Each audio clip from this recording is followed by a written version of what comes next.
Mayor Brandon Johnson just signed what he's calling the Protecting Chicago Initiative,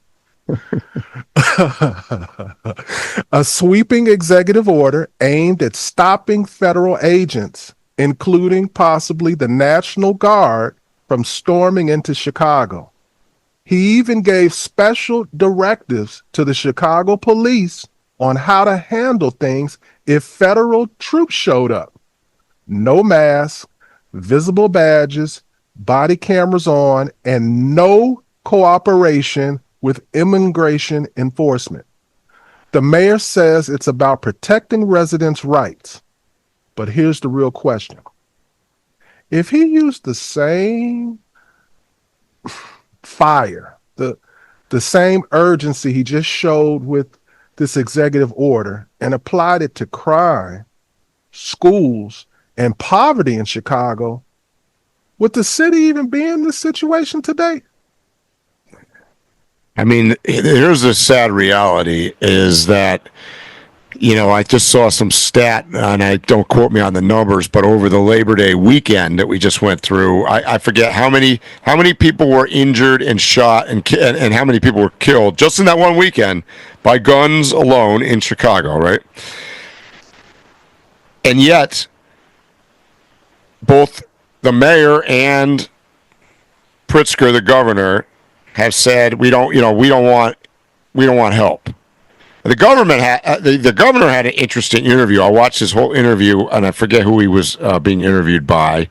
A woman, I think it was NBC, and he was saying when she asked him point blank, "Do you want to improve the city of Chicago?" And she said it right to his face. It appears that over the last 3 to 4 weeks in Washington, D.C., sending in federal troops and sending in people to help has had a extremely positive effect on Washington, D.C., where some of the numbers are amazingly improved. And he kept saying, well, you can send in more people that will, he kept referring to like paper pushing people. And she kept, re-diverting him and saying, look, I'm not talking about support, because he kept, oh, yeah, we would love support from the federal government. We would love more support, more money. Yes, we would love that. Well, no. She's like, how about troops on the ground? Couldn't answer that question. So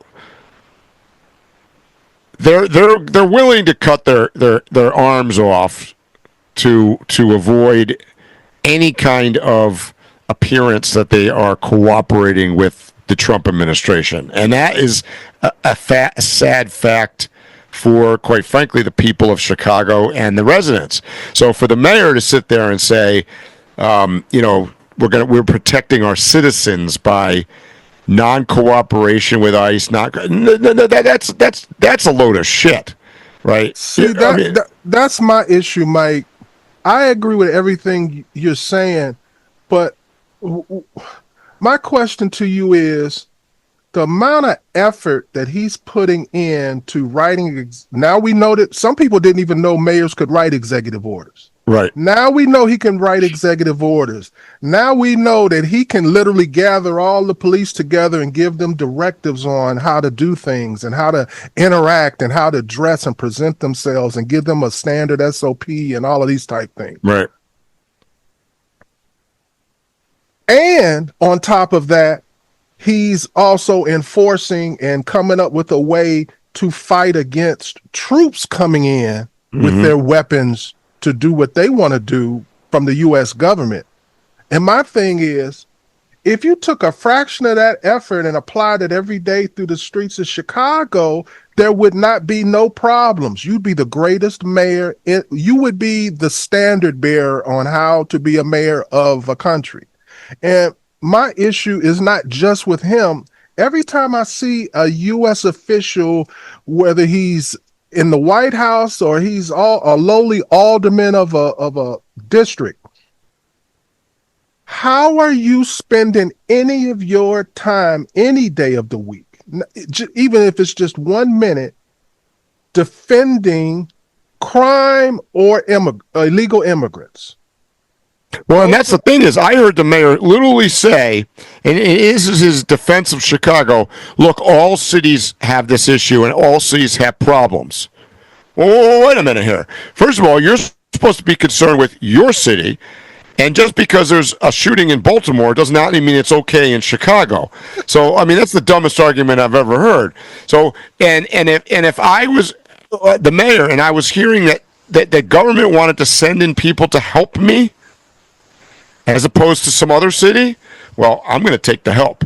So, look, this is not a judgment at all on whether or not I believe that Trump and his administration is within the rights of the law, because that's to be discussed at another time, I think.